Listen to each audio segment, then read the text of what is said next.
इसको चला यार। ओके रहने दे, छोड़ दे भाई। लेक्चर शुरू किया जाए बच्चों।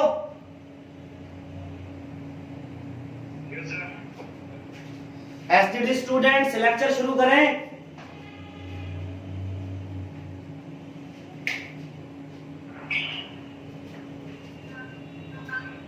एसटीडी स्टूडेंट्स को एक बच्चा जवाब दे, लेक्चर शुरू किया जाए। It's okay.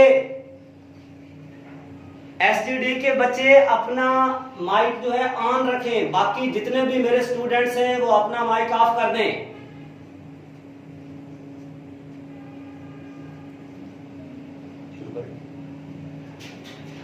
तो बच्चों कल जो मेरा लेक्चर हुआ था वो एटम पे मैंने बात की थी और आयंस पे मैंने बोला था।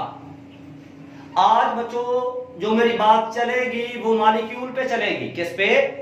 मॉलिक्यूल पे बात करना चाहता हूं। मॉलिक्यूल की बात करेंगे और उसकी टाइप्स देखेंगे हम, ठीक है। लेक्चर हमारा होगा मॉलिक्यूल और उसकी टाइप्स। मेरा लेक्चर यहां से शुरू होता है। एटम मिलते हैं तो एलिमेंट्स बनते हैं। कल भी मैंने बताया था एलिमेंट्स मिलते हैं तो कंपाउंड्स बनते हैं। एटम्स मिलते हैं एलिमेंट्स बनते हैं, एलिमेंट्स मिलते हैं तो कंपाउंड्स बनते हैं। कंपाउंड जो है बच्चों दो तरह के होते हैं। ये देखिए, एक मैंने आईसी लिखा है आयनिक कंपाउंड, दूसरा मैंने कोवेलेंट कंपाउंड लिखा है। आपको पता है आयनिक कंपाउंड जो होते हैं वो फ्रीली एग्जिस्ट नहीं करते, तो मैंने आईसी आयनिक कंपाउंड के नीचे लिखा है नॉट फ्रीली एग्जिस्ट। बिल्कुल NaCl आयनिक कंपाउंड है, वो तो फ्रीली एग्जिस्ट ही नहीं करता। नेक्स्ट मैंने लिखा है दूसरी type covalent compound. Covalent compounds तो फ्रीली एग्जिस्ट करते हैं। आयनिक कंपाउंड में आयनिक बॉन्ड होता है, कोवेलेंट कंपाउंड में कोवेलेंट बॉन्ड होता है। तो कंपाउंड्स को दो कैटेगरीज में चेंज किया, आयनिक कंपाउंड और covalent compound. Covalent compound freely exist करते हैं और हर वो चीज जो फ्रीली एग्जिस्ट करे उसको बच्चों मॉलिक्यूल का नाम दिया जाता है। उसको क्या कहते हैं? मॉलिक्यूल कहते हैं। यहां तक समझ आई मेरी बातों की? यस ऊंची आवाज से समझ आई? It's okay. एसटीडी स्टूडेंट मुतवज्जे हो। मैंने कहा है कि कंपाउंड्स की दो कैटेगरीज हैं, आयनिक कंपाउंड्स और covalent compounds. Covalent compound freely exist करते हैं, उनको मैंने जो चीज फ्रीली एग्जिस्ट करे उसको मॉलिक्यूल कह देते हैं। मेरा क्वेश्चन एसटीडी के स्टूडेंट से है, क्या हर कंपाउंड को मॉलिक्यूल कहेंगे या हर मॉलिक्यूल को कंपाउंड कहेंगे? फर्स्ट क्वेश्चन मेरा। Any one of you? शाबाश।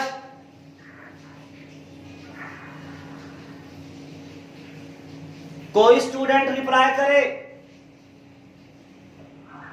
हर कंपाउंड को मॉलिक्यूल कहेंगे या हर मॉलिक्यूल को कंपाउंड कहेंगे? बोलिए शाबाश। No answer. देखिए जरा, फॉर एग्जाम्पल मैं यहां पे लिखता हूं O2, ठीक है, साथ में लिखता हूं NaCl, साथ में लिखता हूं H2O। ये मॉलिक्यूल है, ये दोनों बच्चों कंपाउंड्स हैं, ये कंपाउंड्स हैं। Is it clear? ये मॉलिक्यूल है। कंपाउंड की पहचान क्या है कि कम से कम दो डिफरेंट एलिमेंट्स मिले तो फिर कंपाउंड बनता है। तो यहां पर तो दो डिफरेंट एलिमेंट है ना, Na और Cl, it's a compound. H2O hydrogen और oxygen, it's a compound. O2 ये कंपाउंड नहीं है, O2 फ्रीली एग्जिस्ट करता है, H2O भी फ्रीली एग्जिस्ट करता है। तो ये दोनों जो हैं बच्चों ये तो फ्रीली एग्जिस्ट कर रहे हैं। ये क्या कर रहे हैं बच्चों? फ्रीली एग्जिस्ट कर रहे हैं। इट मीन ये भी मॉलिक्यूल, ये भी मॉलिक्यूल है, ये मॉलिक्यूल नहीं है। तो NaCl it's a compound, H2O भी कंपाउंड है। बट NaCl को मॉलिक्यूल नहीं कहेंगे। क्यों सर? ये फ्रीली एग्जिस्ट नहीं करता। H2O कंपाउंड है बट ये फ्रीली एग्जिस्ट करता है। तो सुन लो, ना हर मॉलिक्यूल को आप कंपाउंड कह सकते हैं, ना हर कंपाउंड को आप मॉलिक्यूल कह सकते हैं। देखिए जरा, O2 मॉलिक्यूल तो है, O2 it's a molecule, but ये कंपाउंड नहीं है। क्यों नहीं है सर? कम से कम दो डिफरेंट एलिमेंट्स मिले तो फिर कंपाउंड बनता है। It's a molecule but not a compound. Is it clear? Very good. NaCl it's a compound, but ये फ्रीली एग्जिस्ट नहीं करता। कभी ऐसा हुआ है बच्चों कि आपकी किचन से नमक का डब्बा हवा में उड़ जाए? ऐसा तो नहीं ना होता। अच्छा, NaCl कहां पड़ा है? और STD students, in organic chemistry chapter number 2, इसका नाम हेलाइट भी है। साथ साथ आपकी फर्स्ट ईयर और सेकंड ईयर केमिस्ट्री की बुक्स आपके पास होनी चाहिए। मेरे लेक्चर में दोनों बुक्स ओपन करके बैठे, मैंने दोनों बुक्स की सैर करानी है आपको बच्चों। It's a compound but not a molecule. अगर ये मॉलिक्यूल नहीं है तो फिर इसका ये मॉलिक्यूलर फार्मूला भी नहीं है NaCl का। ये आयनिक कंपाउंड है, ये फार्मूला यूनिट है। H2O it's a molecule, it's a molecule. ये कंपाउंड भी है और मॉलिक्यूल भी है। तो ना हर कंपाउंड को आप मॉलिक्यूल कह सकते हैं, ना हर मॉलिक्यूल को आप कंपाउंड कह सकते हैं। ऐसा कंपाउंड जो फ्रीली एग्जिस्ट करे, ऐसे कंपाउंड्स को आप क्या कहते हैं? मॉलिक्यूल कहते हैं। क्या कहते हैं जी? मॉलिक्यूल कहते हैं। तो ये बच्चों हमारा आज का टॉपिक अब शुरू हो रहा है कि मॉलिक्यूल कहते किसे हैं? कि any pure substance which can exist independently. हर वो चीज जो फ्रीली एग्जिस्ट करती है उसे क्या कहते हैं? मॉलिक्यूल।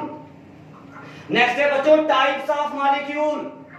अब लेक्चर शुरू हो रहा है, आप एक्टिव होके बैठें। मॉलिक्यूल की टाइप्स बच्चों, ये नंबर 1 टाइप है, ये बच्चों नंबर 2, ये है नंबर 3। मॉलिक्यूल्स को बच्चों मैंने 3 कैटेगरीज में चेंज किया है on the basis of nature. कि एटम की नेचर क्या है? एक जैसे एटम्स मिलकर मॉलिक्यूल बना रहे हैं, एक जैसे एलिमेंट्स मिल रहे हैं, या डिफरेंट एलिमेंट। दूसरा है बच्चों on the basis of atomicity, कि अगर एक मॉलिक्यूल है उसमें टोटल एटम्स कितने हैं, ये है atomicity. Number of atoms present in a molecule, it is called atomicity. अभी डिटेल में भी बात करते हैं। और जो तीसरी टाइप हम डिस्कस करेंगे बच्चों on the basis of size of molecule, जिसमें हम माइक्रो और मैक्रो की बातें करेंगे। Is it clear? एसटीडी का कोई बच्चा यस करे? शाबाश। जीसीयू अब्दुल्ला फिर खामोश रहे। गवर्नमेंट कॉलेज यूनिवर्सिटी जीसीयू का बच्चा खामोश रहे फिलहाल। एसटीडी डॉक्टर ताहिर साहब के बच्चे एक्टिव रहे। लो भी बच्चों, मॉलिक्यूल्स की 3 टाइप्स है on the basis of nature. Nature का मतलब क्या है? कि जी एक जैसे एटम्स हैं, एक ही एलिमेंट के एटम्स मिलकर मॉलिक्यूल बना रहे हैं, ये डिफरेंट एलिमेंट्स के एटम्स मिलकर, ये है on the basis of nature, ये है on the basis of nature. आइए बच्चों, on the basis of nature molecule की 2 कैटेगरीज हैं, होमो atomic molecule and HT hetero atomic molecule. Homo atomic molecule कौन से होते हैं? जिनमें एक जैसे एटम हो। देखिए, ये देखिए हीलियम, इसको हम मोनो एटॉमिक भी कहते हैं। क्या कहते हैं बच्चों? Mono atomic. अरे नोबल गैसें जो हैं ये तो एटॉमिक फॉर्म में एग्जिस्ट करती हैं, इसलिए इसको मोनो एटॉमिक। Cl2 एक जैसे एटम नहीं है, 2 क्लोरीन के एटम। होमो का मतलब भी एक जैसा होता है। O2 होमो, O3 होमो। एसटीडी स्टूडेंट्स एक्टिव रहे। नेक्स्ट मैंने लिखा है P4, फिर मैंने लिखा है S8। कहां पड़ा है? Second year inorganic chemistry open कीजिए, जहां क्या लिखा हुआ है? मेल्टिंग और बॉइलिंग पॉइंट का ग्राफ फौरन निकालिए। आपके इस नंबर पे कॉल आने लग पड़ी है किसी की, उसके वजह से नेट डिस्कनेक्ट हो गया। इसका पता नहीं किसकी कॉल आ रही है बीच में, उसका नेट डिस्कनेक्ट हो गया। तो जब कॉल आती है तो नेट डिस्कनेक्ट हो नहीं रही है। इसका हाँ जी, पता नहीं कौन तो अननोन, एरोप्लेन मोड पे लगा। तो फिर वो नहीं चलेगा तो करो ना यार, क्या कर रहे हो उसको यार। पता नहीं कौन है आपको जो कॉलें करी जा रहे हैं हमें फजूल। अब नेट डिस्कनेक्ट हो गया। बोले आप एक मिनट, मैं से जरा जूम कर दूँ दोबारा। क्या कर रहे हो इसको एरोप्लेन मोड पे लगाने यार। एरोप्लेन मोड में फिर आपका वो वाईफाई कैसे चलेगा? तो फिर कर कुछ यार। चले मैंने कर दिया, स्टार्ट हो गया। अच्छा आवाज आ रही बच्चों?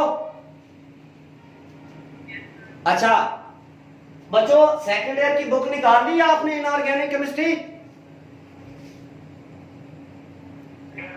मेल्टिंग और बॉइलिंग पॉइंट का ग्राफ बना हुआ है? बोले भाई बना हुआ है ग्राफ?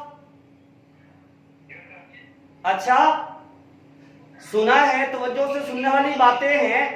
फोर्थ ग्रुप तक मेल्टिंग पॉइंट बढ़ता है, फोर्थ ग्रुप से आगे चले कम होता है। फास्फोरस का ताल्लुक फिफ्थ ग्रुप से है, सल्फर का ताल्लुक सिक्स्थ ग्रुप से है। तो इस लिहाज से तो फास्फोरस का क्या होना चाहिए बोलिए? ज्यादा होना चाहिए, सल्फर का कम नहीं होना चाहिए। बोले भाई ग्राफ में चेक कीजिए, सल्फर ऊपर लिखा हुआ है, फास्फोरस नीचे है। ये पहले भी मैंने लेक्चर दिया है इनऑर्गेनिक पे, देखिए जरा।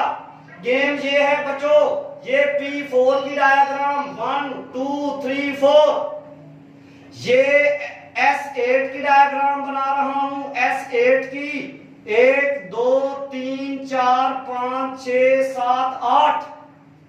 P4 भी आपको पता है होमोएटॉमिक है, S8 भी होमोएटॉमिक है। P4 जो है non polar, S8 non polar. P4 में भी लैंडन डिस्पर्शन फोर्सेस, S8 में भी लैंडन डिस्पर्शन फोर्सेस हैं, LDF। आपने पढ़ा है first year chemistry chapter number 4, liquid state में greater the size, greater the polarizability, greater the London dispersion forces, greater the melting and boiling point. तो S8 का melting point P4 से ज्यादा है, क्यों? Due to greater London dispersion forces, due to greater LDF। Take कीजिए उस graph को। उस ग्राफ में बच्चों जहां पे फास्फोरस और सल्फर लिखा हुआ है सर्कल करें। एंटी टेस्ट में ये बार दफा ग्राफ आ जाता है, वो पूछ लेता है, एलिमेंट नहीं लिखेगा और पूछेगा कि यहां पे क्या आएगा, यहां पे क्या आएगा, तो आपको पता होना चाहिए। अब अगर आपसे पूछा जाए SGD स्टूडेंट्स, S8 का मेल्टिंग बॉइलिंग पॉइंट, S8 का बॉइलिंग पॉइंट P4 से ज्यादा क्यों है, तो क्वेश्चन क्लियर हुआ है कि नहीं? वेरी गुड, एक्टिव रहे। क्वेश्चन नेक्स्ट आ रहा है बच्चों। नेक्स्ट है हीट्रो एटॉमिक मॉलिक्यूल। हीट्रो वो होते हैं जिसमें डिफरेंट एलिमेंट्स मिले, H2O hetero, CH4 hetero, HCl ये भी हीट्रो है, H2SO4 भी हीट्रो, NH3 भी हीट्रो एटॉमिक, C6H12O6। बायो के स्टूडेंट बैठे हैं डॉक्टर ताहिर साहब के, सवाल करूं, क्वेश्चन करना चाहता हूं। मुझे बताइए ग्लूकोज के आइसोमर्स कितने होते हैं टोटल?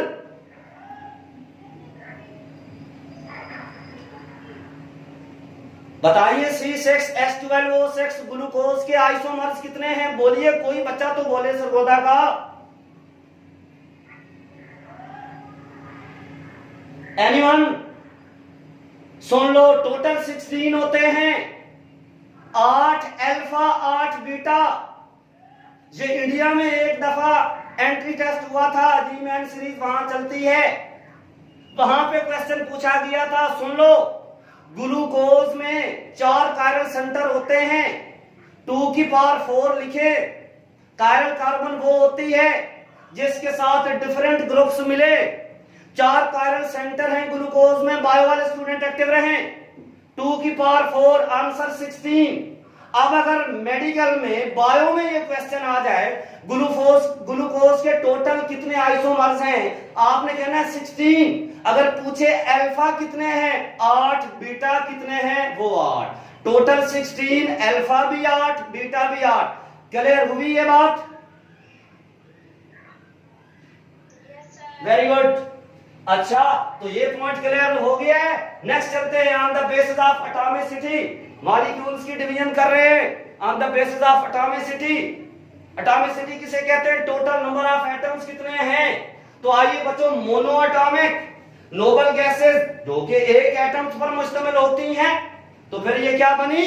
Mono atomic. क्या बनी बच्चों? ये मोनो एटॉमिक। तो मोनो एटॉमिक क्या होते हैं? मॉलिक्यूल जिनमें एक एटम होता है। जितनी भी नोबल गैसेस हैं ये एटॉमिक फॉर्म में फ्रीली एग्जिस्ट करती हैं। अब सुनने वाली बातें हैं बच्चों, जब एक से ज्यादा एटम्स आ जाते हैं तो पॉली एटॉमिक की टर्मिनोलॉजी शुरू हो जाती है। ये पॉइंट क्लियर करें। बच्चों से पूछा जाता है O2 के मुतालिक क्या ख्याल है, बच्चा कहता है डायटॉमिक। बेटे ये पॉली एटॉमिक भी होता है, पॉली का मतलब भी होता है एक से ज्यादा। तो O2 सर पॉली एटॉमिक है, ये डायटॉमिक भी है। एक से ज्यादा एटम्स आ जाएं बच्चों तो पॉली की टर्मिनोलॉजी शुरू हो जाती है। तो मैंने नेक्स्ट मोनो एटॉमिक एक atom, noble gases, poly atomic next मैंने लिखा है on the basis of atomicity. Poly atomic जिसमें एक से ज्यादा एटम्स होंगे, जिसमें डायटॉमिक, टेट्राटॉमिक, डायटॉमिक, ट्रायटॉमिक एंड टेट्राटॉमिक।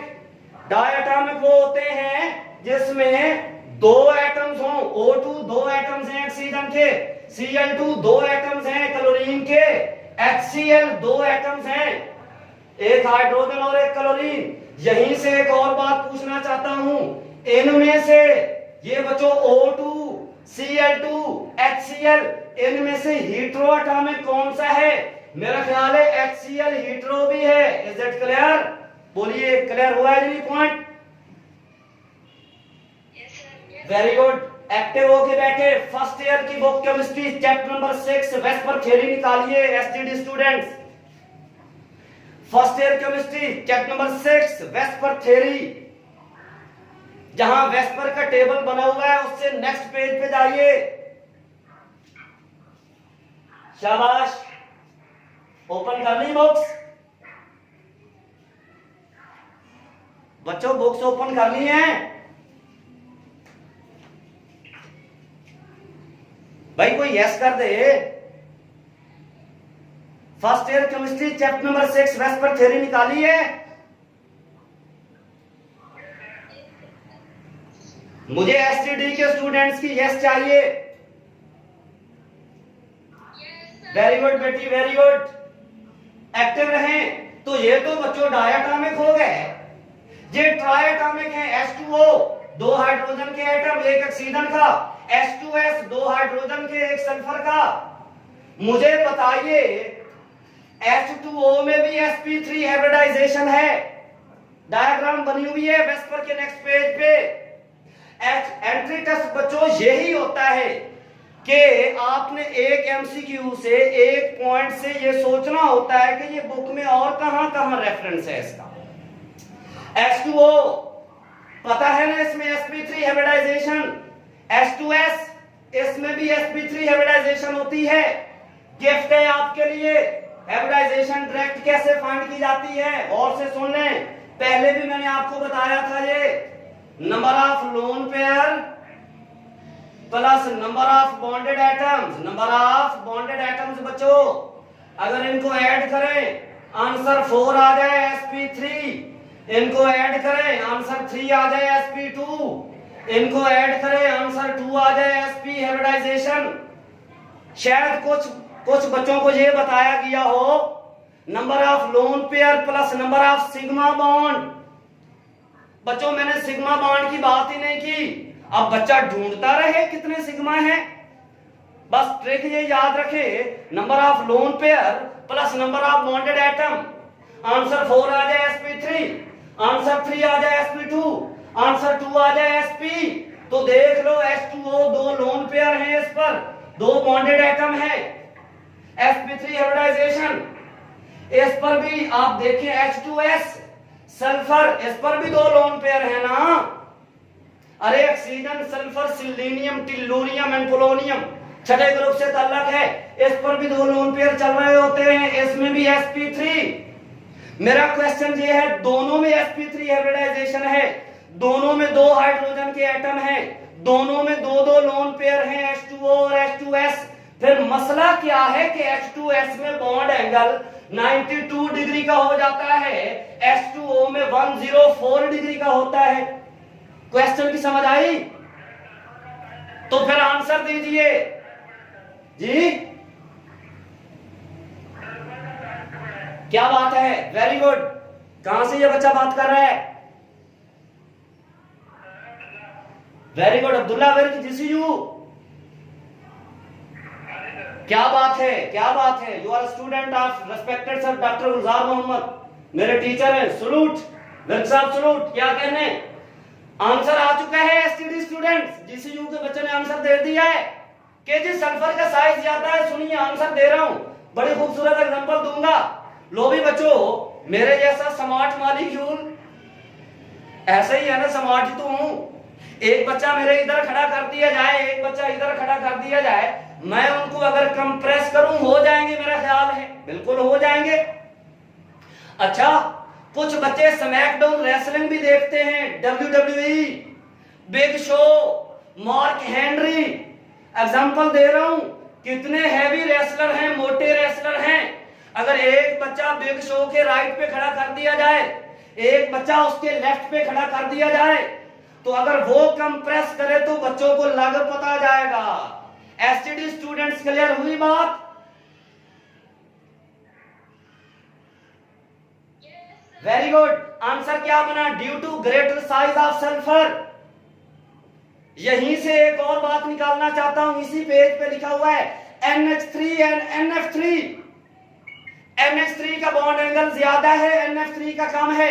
जब NH3 और NF3 के बारे में पूछा जाए तो आपने कहना है NF3 का बॉन्ड एंगल इसलिए कम है due to greater electronegativity of fluorine atoms. H2O और H2S में आपसे पूछा जाए तो आपने कहना है H2S का बॉन्ड एंगल इसलिए कम है कि सल्फर का साइज ज्यादा है। Is it clear? STD students, एक गिफ्ट दे रहा हूं आपको, गिफ्ट दे रहा हूं, सुनिए। ऑक्सीजन का ताल्लुक भी बच्चों 6th ग्रुप से, सल्फर का भी 6th ग्रुप से। ऑक्सीजन ऊपर है, सल्फर नीचे है, तो ऊपर से नीचे आएंगे। सुन लो, एक ही ग्रुप के एलिमेंट होंगे, तो जो नीचे वाला एलिमेंट होगा उसका जो कंपाउंड होगा उसका बॉन्ड एंगल कम हो जाएगा। ट्रिक याद रहेगा या नहीं रहेगा? बोलिए एसटीडी, बोलिए ट्रिक याद रहेगा? वेरी गुड, शाबाश। अब देखिए सेम खेल है, NH3PH3। क्या नाइट्रोजन और फास्फोरस का तलक बच्चों एक ग्रुप से नहीं है? बोलिए, है बिल्कुल। NH3 नाइट्रोजन ऊपर है 5वें ग्रुप में, फास्फोरस नीचे है, तो नीचे वाला लोअर लो एंगल शो करेगा। PH3 का बॉन्ड एंगल कम है, ये ट्रिक याद रख ले। एसटीडी स्टूडेंट, PH3 कहां पड़ा है? चैप्टर नंबर 4 इनऑर्गेनिक केमिस्ट्री, जल्दी निकालिए। Chapter number 4 inorganic chemistry, H3PO3 phosphorus acid, जल्दी निकालिए। P2O3 के रिएक्शन निकालिए फौरन। ये जंगे अजीम में गैस यूज हुई थी, जहरीली गैस है, फास्फीन गैस। निकाल लिया है एंटीटेस्ट के बच्चे, चैप्टर 4 इनऑर्गेनिक केमिस्ट्री, लिखा हुआ है किसी जगह। P2O3 का वाटर के साथ रिएक्शन क्या PH3 बनता है या नहीं? बोलिए, शाबाश मेरी बेटियों, स्पीड इंक्रीज करे। अब देखो ना, टॉपिक एक है, बातें कितनी क्लियर हो रही हैं, समझ आ रही है ना बातों की? Very good.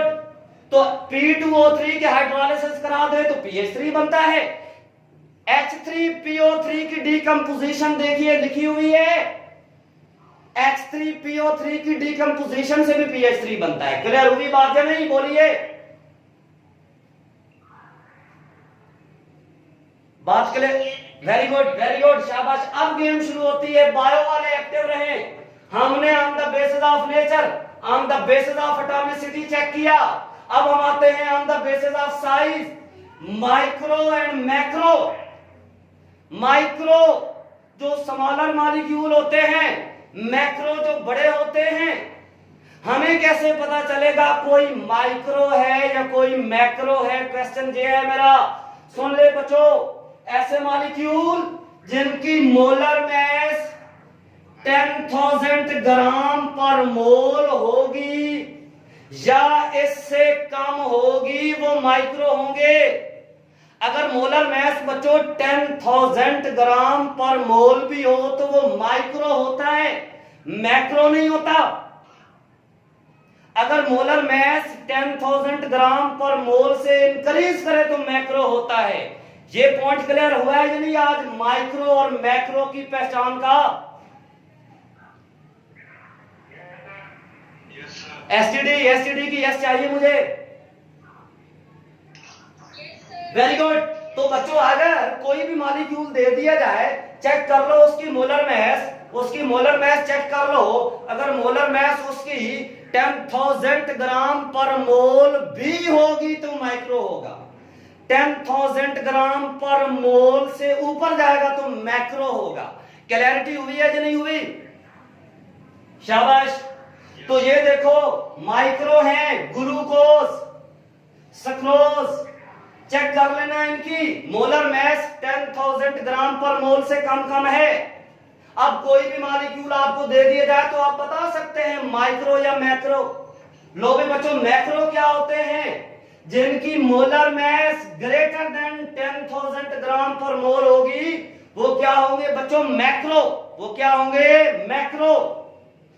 लो भी बच्चों, हीमोग्लोबिन का फार्मूला आपको पता है ना? हीमोग्लोबिन बायो के स्टूडेंट बैठे हैं। हीमोग्लोबिन हमारे ब्लड में होता है, ठीक है। ऑक्सीजन इसके साथ मिलकर ऑक्सी हीमोग्लोबिन की सूरत में ब्लड में चलती है। हीमोग्लोबिन का फार्मूला मैंने लिखा है। पहला गिफ्ट एसटीडी एक्टिव, चौनस्फी। क्या कहने केमिस्ट्री के? Chemistry is a subject of love. चौनस्फी क्या मतलब? ये देखो जी, चौनस्फी CHO कार्बन, हाइड्रोजन, ऑक्सीजन, नून से नाइट्रोजन, सीन से सल्फर और फे से फी आयरन। याद हुआ हीमोग्लोबिन का फार्मूला? बोलिए बोलिए, एसटीडी टॉपर स्टूडेंट बात करे। याद हुआ? एसटीडी की आवाज आनी चाहिए मुझे। अच्छा एसटीडी की है, वेरी गुड। अच्छा बच्चों, अब एमसीक्यू यहीं से निकलेगा। मैं आपसे पूछता हूं, हीमोग्लोबिन मैक्रो है या माइक्रो? सर मैक्रो है। इसमें कितने एलिमेंट्स हैं? अब एंटीटेस्ट की गेम शुरू कर रहा हूं। एक कार्बन, दूसरा हाइड्रोजन, तीसरा ऑक्सीजन, फिर नाइट्रोजन, फिर सल्फर, फिर आयरन। टोटल 6 एलिमेंट होते हैं। हीमोग्लोबिन के फार्मूले में टोटल कितने हैं बच्चों? 6 एलिमेंट। ठीक है बच्चों। अच्छा, अब वेरी इंपॉर्टेंट क्वेश्चन, हैरान कौन क्वेश्चन करूंगा। हीमोग्लोबिन की मैं आपसे एटॉमिसिटी पूछता हूं। एटॉमिसिटी हीमोग्लोबिन की बच्चों क्या पूछता हूं मैं? एटॉमिसिटी पूछ रहा हूं। एटॉमिसिटी क्या होती है? Number of atom present in a molecule, यही होती है ना? बोलिए यस। तो मैंने पूछा है हीमोग्लोबिन की एटॉमिसिटी कितनी है? चेक कर लो ना भाई। ये कार्बन के इतने एटम, हाइड्रोजन के ये, ऑक्सीजन के इतने, नाइट्रोजन के इतने, सल्फर के 8, आयरन के 4, इनको ऐड कर लो तो फिर एटॉमिसिटी बनती है या नहीं हीमोग्लोबिन की? भाई बोलिए। यस बनती है। इनको ऐड कर लेना, 10,000 बनती है एटॉमिसिटी। 10,000 चेक कर लेना बच्चों। इसमें इतने एटम्स होते हैं, इसको चेक कर लेना, इसको बच्चों ऐड कर लेना। ये इसकी एटॉमिसिटी मैंने बोली है हीमोग्लोबिन की। यहां तक क्लियर हुआ है या नहीं? बोलिए। अब एमसीक्यू शुरू हो रहे हैं मेरे। क्लियर है यहां तक? वेरी गुड बेटे, वेरी गुड। जी शाबाश। अब देखो एमसीक्यू। 1 मिनट।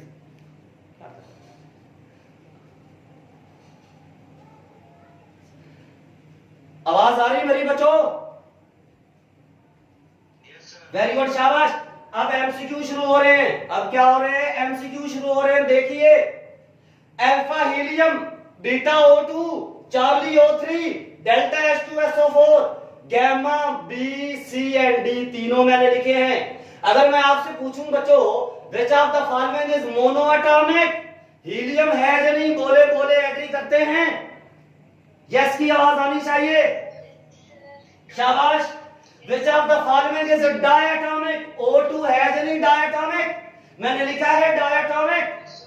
क्या मैं इसको पॉलीएटॉमिक नहीं कह सकता O2 को, क्योंकि एक से ज्यादा एटम्स आ गए हैं? यस सर, ये डायटोमिक भी है और पॉलीएटॉमिक भी है। कंसेप्ट क्लियर हुआ है या नहीं? यस। O3 क्या ये ट्राइएटॉमिक नहीं? Which of the following is triatomic? Yes sir, ये ट्राई है। क्या ये पॉलीएटॉमिक है? यस सर, ये पॉली भी है। ये क्या है बच्चों? पॉली भी है। Is it clear? H2SO4 ये भी पॉलीएटॉमिक है। डायप्रोटिक एसिड चैप्टर नंबर 4 में लिखा हुआ है। शॉर्ट क्वेश्चन भी है कि ये डायप्रोटिक एसिड होता है। डायबेसिक एसिड भी इसे कहते हैं। किंग ऑफ केमिकल भी इसे कहा जाता है। Is it clear? Oil of vitriol भी इसे कहा जाता है। अब मैं क्वेश्चन चेंज कर रहा हूं। इनमें से कौन से पॉलीएटॉमिक हैं? तो बीटा भी पॉली, चार्ली भी पॉली, डेल्टा भी पॉली, तो B, C and D poly है या नहीं? बोलिए। शाबाश शाबाश, पॉली है। अब क्वेश्चन और चेंज कर रहा हूं इसी एमसीक्यू में से। इनमें से हेटेरोएटॉमिक कौन सा है? मुझे तो लगता है सिर्फ H2SO4 हेटेरोएटॉमिक मॉलिक्यूल है। एग्री करते हैं मेरे साथ बच्चों? Very good. क्या कहने डॉक्टर साहब के स्टूडेंट्स के? लो भी बच्चों, अब गेम शुरू हो रही है। मैं कहता हूं haemoglobin is heavier than H2O, कि हीमोग्लोबिन जो है ये H2 से कितना हैवियर है। तो दिलचस्प बात सुन लो, ट्रिक बता रहा हूं आपको। इंपॉर्टेंट एमसीक्यू आप शुरू हो रहे हैं एंटी टेस्ट के। मैंने पूछा है कि हीमोग्लोबिन जो है वो H2 से कितना हैवियर है। अच्छा, हीमोग्लोबिन की मोलर मास 68,000 ग्राम पर मोल होती है। एग्री करते हैं मेरे साथ? बोले भाई।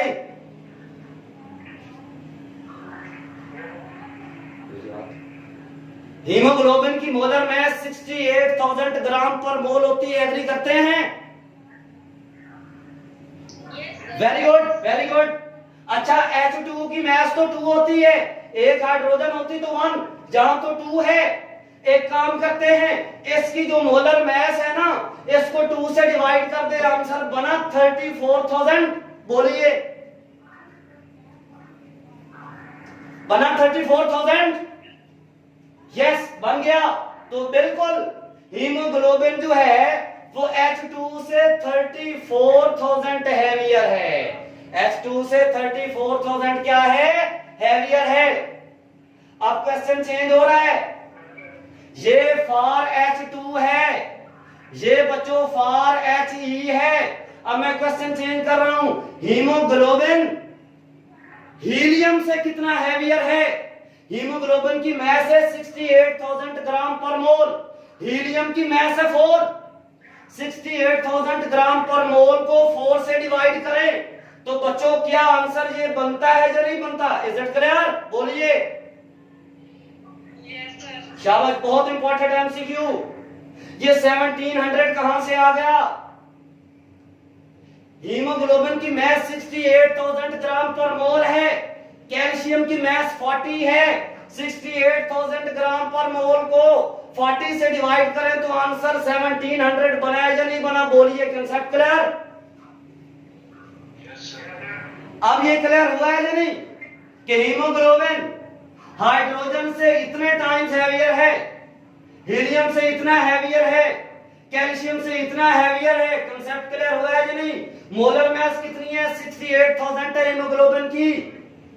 एटॉमिसिटी कितनी है? 10,000 है उसकी। नेक्स्ट चले एमसीक्यू की तरफ। बोलिए। नेक्स्ट एमसीक्यू की बात करूं। Next MCQ, which element is 3400 times lighter than hemoglobin? Which element is 3400 times lighter than hemoglobin. बात वही होगी। हीमोग्लोबिन की मैस है, मोलर मैस 68,000 ग्राम पर मोल। नियान की मैस 20, 68,000 ग्राम पर मोल को 20 से डिवाइड करें तो 3400 आंसर बना या नहीं बना, बोलिए। शाबाश। तो हीमोग्लोबिन मैंने पूछा है this element is 3400 times lighter than haemoglobin, that is neon. मैंने नियॉन की मास को 68,000 से डिवाइड किया है तो ये आंसर बना हमारा। नेक्स्ट देखिए, how many types of element present in haemoglobin, अभी बताया है 6। कांसेप्ट क्लियर हुआ है या नहीं हुआ, बोलिए। शाबाश। नेक्स्ट एक और MCQ, O2 is heavier than He। अब मैंने पूछा है O2 He से कितना हेवियर है। एक ऑक्सीजन की मास 16 होती है, 2 ऑक्सीजन हो तो 32 बनी या ना बनी। ऑक्सीजन की 32, हीलियम की 4 से डिवाइड कर दो तो 8 आंसर आता है। क्या आता है? तो O2 हीलियम से इतना हेवियर है। कांसेप्ट क्लियर हुआ है या नहीं, बोलिए। एसटीडी स्टूडेंट बोलिए। Any question related to today topic, any question? शाबाश। डॉक्टर ताहिर साहब के जो स्टूडेंट्स हैं, जो टॉपर बच्चे हैं, कोई क्वेश्चन आज के टॉपिक से रिलेटेड है? कोई क्वेश्चन भाई बोले ना। कोई बच्चा कोई क्वेश्चन तो नहीं करना चाहता? कोई यस नो में आंसर दे मुझे। Thank you very much. आज के लिए फिर इतना ही काफी है। कल हम बच्चों वेरी इंपॉर्टेंट टॉपिक पे बोलेंगे, उसमें हम बातें करेंगे रिलेटिव मैसेज पे बोलेंगे, जिसमें IR relative isotopic mass, MR relative molecular mass, FR relative formula mass, MR relative molecular mass. Thank you very much for your attention. और जो मेरे सेकंड ईयर के स्टूडेंट्स हैं वो आफ्टर 30 मिनट्स ऑनलाइन हो जाएं। 30 मिनट्स की ब्रेक है। आज के लिए इतना ही काफी है। Thank you very much.